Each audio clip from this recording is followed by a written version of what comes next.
እንዴት ናችሁ? እንዴት ዋልሽ ሩት? እንዴት ነህ? ፒስ ነው። እንዴት ነሽ? አለን። ምንድነው መኪና ምናምን የለም? ጭር ብላ ስራ የለም እንዴ?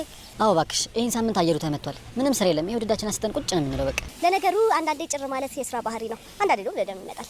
አዎ እስኪ እንደዚህ ይሆናል ብለናል። ሉል የለም እንዴ? ይቅርታ እኔ ወንድም አልቀን ጠራልኛለክ እንዴ? ቤዝ እንዴት ነሽ? እንዴ ሩት እዚህ ምን ትሰሪያለሽ? አንቺን ልጠይቅሽ እንጂ እዚህ ምን እያደረግሽ ነው?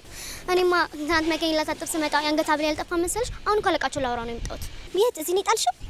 ምን ይጠፋል ሩት? ሰረቁኝ እንጂ። አይ ቤዝ አሁን ገና ተሳሳሽ። እዚህ እንኳን ማንም ይሰርቅሽ አይችልም። እንዴ ሩት እኔን አታምኚኝም? የእነሱ ጓደኛ እኮ ነው የሰረቀኝ። እንደውም የታለ ሌባ? ማንን ነው የምትለው? እንዴ ሩታ ሉልን እኮ ነው እያለችሽ ያለችው። ሉል እኔን ሉል ቤዝ አሁን ገና በህይወትሽ ትልቅ ስህተት ተሳሳትሽ። ሉል እንደዚህ አይነት ነገር በፍጹም አያደርግም። እንዴ ሩታ ሉል አንቺ ወንድም ነው እንዴ? አዎ የኔ ወንድም ነው። ግን እኮ ሀብሉን አገኘት ኪስ ውስጥ ነው። ይኸውልሽ እኔ ሉል ጓደኛ ነኝ። ሉል እንደዚህ አይነት ነገር አደረገ ከምትኝ አንተ አረክ ብትኝ ይቀለኛል። አይደለም ያንቺን ሐብል ይቅርና ስንትና ስንት ዋጋ የሚያወጡ እቃዎችን አይቶ እንኳን የማይነካ ልጅ ነው። ምናልባት መኪናውን ሲያጠባ አግኝቶት በኋላ ሰጥሻለሁ ብሎ ኪስ ውስጥ ከቶት ሊሆን ይችላል። ቆይ ምን ውስጥ አገኘሁት ነው ያልሽኝ? ኪስ ውስጥ ነው። ከዚህ በላይ ምን ማረጋገጫ ነገር አለ? ቆይ ቤዝ በህይወትሽ ስንት ጊዜ ተሰርቀሽ ታውቂያለሽ? እንዴ እየቀለድሽብኝ ነው? አይ እየቀለድኩ አይደለም፣ የምሬ ነው። ስንት ጊዜ ተሰርቀሽ ታውቂያለሽ?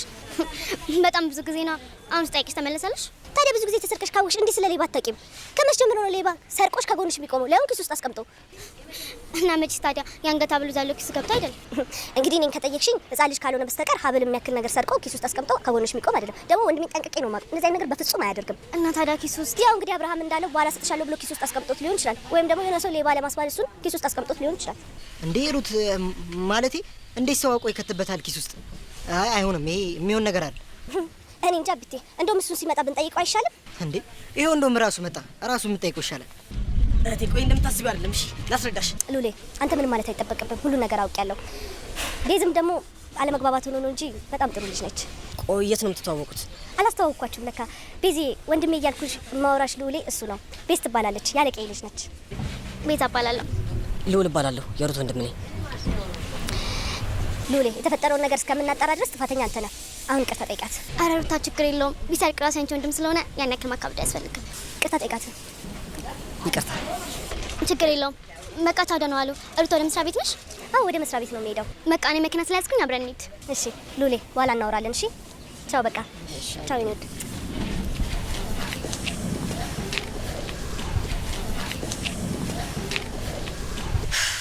ቆይ ምን አይነት እድል ነው? ሳልሰርቅ ሰረቅ ተባልኩኝ። አሁን ደግሞ ጭራሽ እህቴ ያለቃ ልጅ ነች። ኧረ ሉሊ አታካብደው። እህት እኮ ሩት ነች። አይደለም ያላረከውን ነገር ይቅርና እያረከው ብታይ ራሱ ላታምን ትችላለች። ሉሌ እውነቱን እኮ ነው። ሩታ በጣም ነው የምታምነው። ግን አለ ይሄ ነገር ከተፈጠረ በኋላ ትንሽ ልትጠራጠር ትችላለች። አይ ሩታ እንደዛ አታስብም። እኔን እኮ ያናደደኝ በዚህ ነገር ስሜ መነሳቱ ያናዳታል ብዬ ነው እንጂ እሷ ሳደርገው ራሱ ብታይኝ እንደማታምን በደንብ አድርጌ ነው የማውቅ። አዎ ሉሌ፣ እንደዚህ አይነት ነገር ሲፈጠር ሩታ አስተውላ ማየቷ የማይቀር ነገር ነው። የተጠራጠረች መስሎ ግን እንዳይደብር። እንዴት አብቲ? ያው ሉሌ ለአንተ ያላትን ፍቅርና መውደድ አይተሃል አይደል? እንደዚህ አይነት ነገር ተፈጥሮ እንኳን እያየች በደንብ ነበር ስትከራከርልኝ ነበር። አዎ ያው ታላቅ ስለሆነች ደግሞ ነበር። አሁንም እኮ ስለተዋወቅን በጣም ደስተኛ ነኝ። ግን በዚህ መንገድ ባይሆን በጣም ደስ ይለኝ ነበር። ቤዚ ያውቃለሁ፣ አንቺ ጥሩና ንጹህ ልብ ነው ያለሽ። እንደዚህ እንደማታስቢ እኮ አውቃለሁ። ግን ደግሞ ወንድሜን ጠንቅቄ ነው የማውቀው። ትንሽ ነገር ይረብሸዋል። አሁንም እርግጠኛ ነኝ ይሄን ነገር እያሰላሰለ ነው። ለዛ ነው ይቅርታ ጠይቄዋለሁ። እሺ ጠይቀዋለሁ። አመሰግናለሁ ቤዚዬ። አሁን ወደ መኪናችን እንሂድና ወደ ስራ እንሂድ አይሻልም? እንዴ አንቺ አይደለሽ እንዴ በእግር መምጣት ለጤና ይጠቅማል ብለሽኝ እዚህ ድረስ በእግር መጣሽ? አረ ይሄን ሁሉ መንገድ አረብም በወጣን መኪና እያለ ለእንሂድ አሁን። ትዕዛዝ ነው ወይስ ጥያቄ? አልገባኝም። የምሬን ነው ሳሚ። ለምንድን ነው እኔን የማታወኝ? ቆይ አንቺ አይገባሽ። አፈቅርሻለሁ እያልኩሽ እኮ ነው። ሳሚ አንተ እኔን አታፈቅረኝም? እሺ እሱን እኔ እንጂ አንቺ ልታውቂ አትችይም። ቆይ ለምንድን ነው ትንሽ ለመረዳት የማትሞክሪው? ለአንዴና ለመጨረሻ ጊዜ ልንገርሽ፣ አንተ እኔን አታፈቅረኝም። አጠገቢያ ትድረስ በቃ። ይሄን ልጅ ጨዋታህን አቁም። የኔ መልስ ደግሞ ይሄ በፍጹም ሊሆን አይችልም። ምክንያቱም እኔ ሳሚ ነኝ። የፈለኩትን ነገር በፈለኩት ሰዓት ማግኘት እችላለሁ። ለነገሩ ተው፣ እኔ ነኝ ጥፋተኛ፣ አንተ ምንም አላጠፋም። ከእንዳንተ አይነት ሰው ጋር ትረዳኛለህ ብዬ አስቤ እንደዚህ አይነት ንግግር መጀመሪያ። ለማንኛውም እኔ ከዚህ ልሄድ ነው። እንደለመድከው እኔን እየተከታተልክ መንገድ ላይ ጨዋታህን መቀጠል ትችላለህ። እሺ ሰምኛለሽ? አንቺ እዚህ ተቀምጠሽ ነው የመጣሁት። ስለዚህ እኔ ስወጣ ነው መውጣት የምትችይው። ሳሚ ልቀቀኝ፣ እያሳመንከኝ ነው። እዚሁ ትቆሚያለሽ፣ ከዛ እኔ ስሄድ ትሄጃለሽ። ያለበለዚያ ምን ልታመጣ ንገረኝ። ምን እማመጣውን አሳይሻለሁ። እንጀራሽን የምትፈልጊው ከሆነ ቁጭ በይና አናግሪኝ። አረ አንድ የረሳውን ነገር ላስታውሰህ። እዚህ ቦታ ላይ መጥቼ ድራማ እየፈጠርክ ያለሁት አንተ እንጂ እኔ አይደለሁም። እሺ አሁን ያልኩሽን አድርጊ። አላደርገውም። እስቲ ምን እንደምታመጣ ያለው ደግሞ አንድ የረሳኸውን ነገር ላስታውስህ።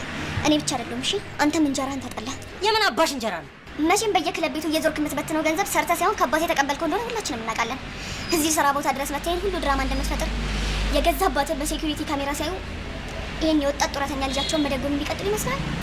እኔ አይመስለኝም። ጠብቂኝ ሮዛ፣ ሰራልሻለሁ።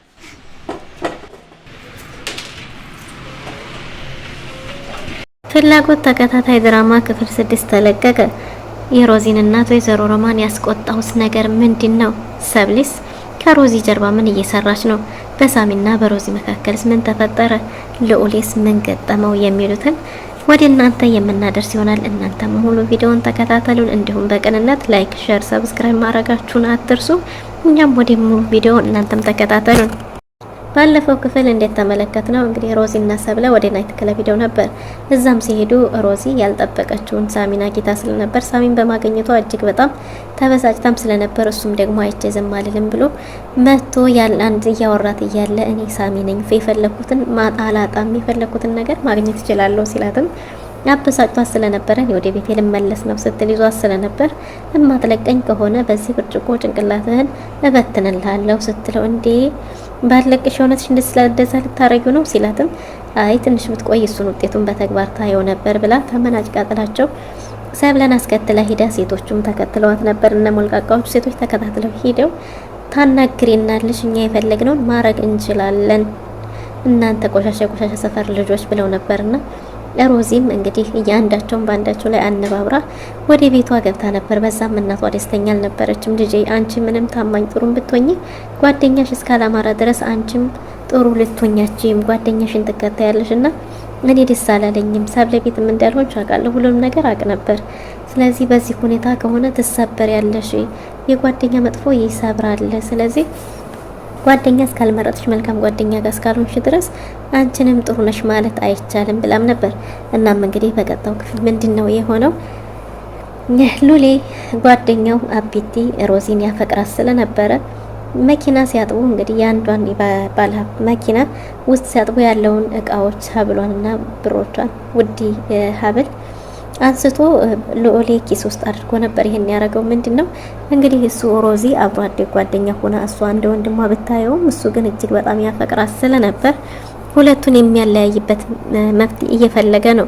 እናም እንግዲህ ሉሌ ኪስ ውስጥ አድርጎ ሉሌ ደግሞ አገር ሰላም ብሎ በቃ ላለቃዬ ልደውል እኛ ጋር ማንም ሌባ የለም ብሎ ሊደውል ባለበት ነበር ሀብሉን ኪሱ ያገኘው። ምንም እስከ እየተፈጠረ እንደሆነ እስካለማወቅ ደርሶም ነበር። እናም እንግዲህ እህቱ ወደ ስራ ቦታቸው ሄዳ እንዴት ነው ስራ የለም እንዴ ብላ ስራቸውን ስጠይቃቸው አይ ዛሬ ቀኑ የተመታ ነው እጅግ በጣም ቀዝቅዟል ስራ የለም እያሉ ባሉበት እንግዲህ እያወራች ከነሱ ጋር የመኪናው ሀብሏ ከመኪና ውስጥ የጠፋችባት ሴት ስትመጣ እሷና የሎሊ እህትና መቃዋ የጠፋባት ሴት ይተዋወቁ ስለነበር እንዴ አንቺ እዚህ ምን ታረጊያለሽ ሲባባሉ እንግዲህ እሷ ወንድሟ እንደሆነ ወንድሟ የምትላሰው እሱ እንደነበረ እሷ ደግሞ ገንዘቧ ጠፍቶ ላለቃው ልትናገር እንደመጣች ንብረቷ ጠፍቶ ልትናገር እንደመጣች ብታሳውቅም እሷ ደግሞ በፍጹም ተሳስተሻል የኔ ወንድም በጭራሽ ልዑሌ ይሄንን ሊያረጋ አይችልም ቢልም አብረሽም ጓደኛው እሱን ያረጋል ከማለት ይልቅ እኔን ያረጋል ብትኝ ላምንሽ እችላለሁ ልዑሌ ማለት እጅግ በጣም ውድ ንብረቶችን አግኝቶም እንኳን ባላየ የሚያልፍ እንጂ በፍጹም እንደዛ አያደርግም ቢላትም አይ አሁን ስተትሽ በጣም ተሳስተሻል ትልቅ ስህተት ተሳሳትሽ የኔ ወንድም በጭራሽ ይሄን ሊያረጋ አይችልም ስትላት እንዴ ኪሱ እኮ ነው የተገኘው ከዚህ ውጭ ማስረጃ አለ እንዴ ብትላትም አይ ኪሱ ውስጥ የሆነ ሰው እሱን ሌባ ሊያሰኝ አድርጎበት ሊሆን ይችላል እንጂ እሱ ወይም ደግሞ በኋላ ሰጥሻለሁ ብሎ ረስቶ ሊሆን ይችላል እንጂ ከዛ ውጭ በጭራሽ የኔ ወንድም ይሄን ሊያረጋ አይችልም ብላ ክንዷን ገትራ ታከራክራላታለች። እናም እንግዲህ ልዑሌ ድንገት ሲመጣ ሲያያቸው እህቴ በጭራሽ እንደዛ አይደለም እንዳሰብሽው አይደለም ምናምን ብሎ ሲመጣ ማይ ምንም ማስረዳት አይጠበቅብህም እኔ አውቃለሁ ብለው ወንድሟን አረጋግታ እሷንም ደግሞ ይቅርታ እንዲጠይቃት አድርጋ አቢቲም እንዴት እንደዛ ታያለሽ ማን እንደዛ ሊያረግ ይችላል በኋላ ሊሰጣት ፈልጎ ሊሆን ይችላል ብሎ ተለያይተዋል። ከዛም እንግዲህ እሷ ጋር እያወሩ ሳለበት እህቱ ወንድሟን ይቅርታ እንዲጠይቅላት ምክንያቱም እሱ እስካሁን በቃ ተደናግጧል በዚህ ጉዳይ ልዑሌ ማለት እንደዛ አይነት ነገር ማድረግ አይችልም። ስለዚህ እባክሽ ይቅርታ ጠይቂልኝ።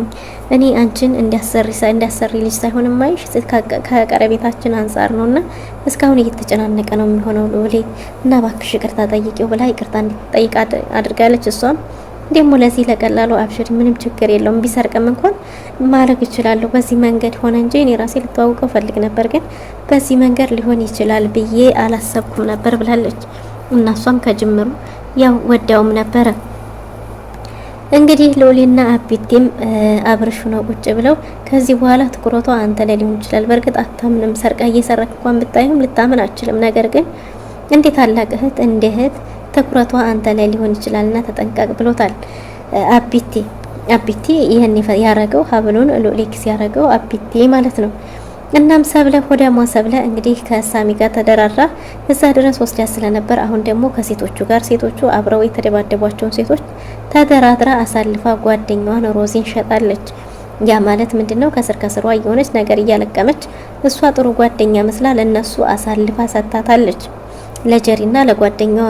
እና ሮዚም ስራ ገብታ ስለነበረ ስራ ቦታዋ አቶ ሳሚ ሄዶ ማታ እንዴት እንደዛ አደረግሽ? እኔ ሳሚ የፈለኩትን ፈልጌ አላጣም ብሎ ሲጨማለቅም እኔ ስራ ቦታ ነው ያለሁት ትተውኛለህ ወይስ ትቼ ልውጣ ብትለውም አይ አንቺ እዚህ ነበርሽ፣ እኔ ነኝ አሁን የመጣሁት እንጂ አንቺ ልትወጪ አይገባም መውጣትም የለብሽም ቢላትም እስካልተውከኝ ድረስ አሉ መውጣቴ ነው ብላ ልትሄድ ስትል አሁንም በድጋሚ እጇን ሲይዛት በእንጀራ ገመድሽ ላይ እንዳትቀልጂ፣ ያ ማለት በእንጀራ ገመድሽ ላይ እየቀለድሽ ነው ቢላትም እሷ ደግሞ እኔም አንተም ተመሳሳይ ነው፣ አንተም በእንጀራ ገመድ ላይ እየቀለድክ ነው፣ እኔ ብቻ አይደለሁም ማን እንደሚጎዳ አብረን እናያለን።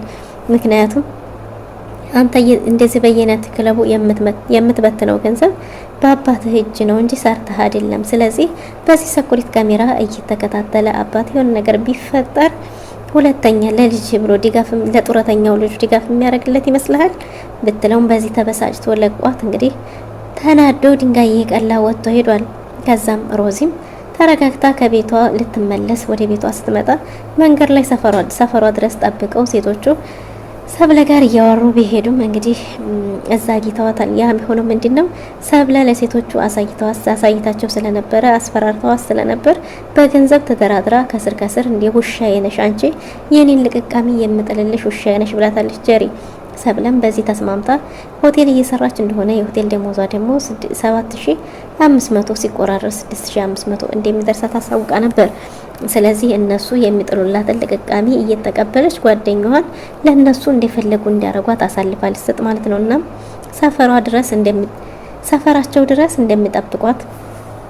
ሰፈራቸው ድረስ እንዲጠብቋትና ይዛት እንድትሄድ እሷም ደግሞ በማታው ካልተቀየምሽኝ ይቅርታ ካደረግሽልኝ ልጋብዝሽ ብላ በሚል ስበብ አንድ ላይ ሲሄዱ ተቀጣጥረው እሷን እንደዛ ሲንትን ሲሏት እሷ ለሰብለ ግን ጸጥ ብላ ቆማ ነበር።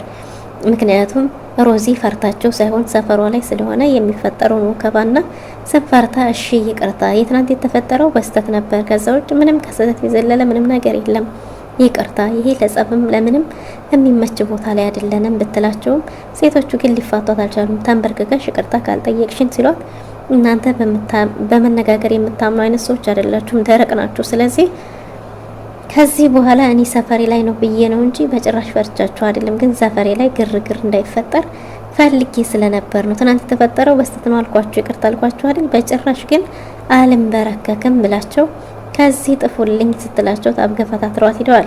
እናም እንግዲህ ሰብለ እኔ እኮ ካሁን እያልኩ ነበር እንዴት አስቻለች ስትላት ካሁን ቦጫጭቂያችሁ እንባያቸው እያለኝ ነበር፣ ግን ያው ታውቂያለሽ ትዕግስት የለኝ ብላ አለባብሳለች። እሷ ግን ከነሱ ጋር ተደራድራለች። ከዛም አልፎ ቤታቸው ገብተው እንግዲህ ሮዚ ሎሊን ለማግኘት ቆይ ውጭ ላይ ሰው እየጠበቀኝ ነው ልውጣ ብላ በወጣችበት ለእናቷ ሮማን ነግራታለች ሁሉንም ነገር፣ ፍቅረኛ እንዳላት ፍቅረኛዋ ሎሊ እንደሆነ ግን ደግሞ ቅርብ ጊዜ እንደሆነ የጀመሩት ማስቆም እንደምችል እንዲሁም ደግሞ እሷን እንደማሰማትና የፈለገችውን እንደምታደርግ አርጋ ለወይዘሮ ሮማ ነግራታለች። ሮማ የሮዚ እናትም እጅግ በጣም ተናዳለች፣ ተበሳጭታለች። እሳት ለብሳ እሳት ጎርሳ የኔን ህይወት በልጄ እንዲደገም አልፈልግም፣ እንዴት ጓደኛሽ ገደል እስከምትገባ ድረስ ጠብቂያታለሽ፣ መች ነበር ልነግሪኝ ያሰብሽው ብላ ወይዘሮ ሮሚም እጅግ በጣም ተበሳጭታለች። ለዛሬ የነበረን ቆይታ ይህን የመሰለ ነበር። በቀጣው እስከምንገናኝ ድረስ ቸር ሰንብቱልን። ላይክ፣ ሼር፣ ሰብስክራይብ ማድረጋችሁን አትርሱ። እንወዳችኋለን።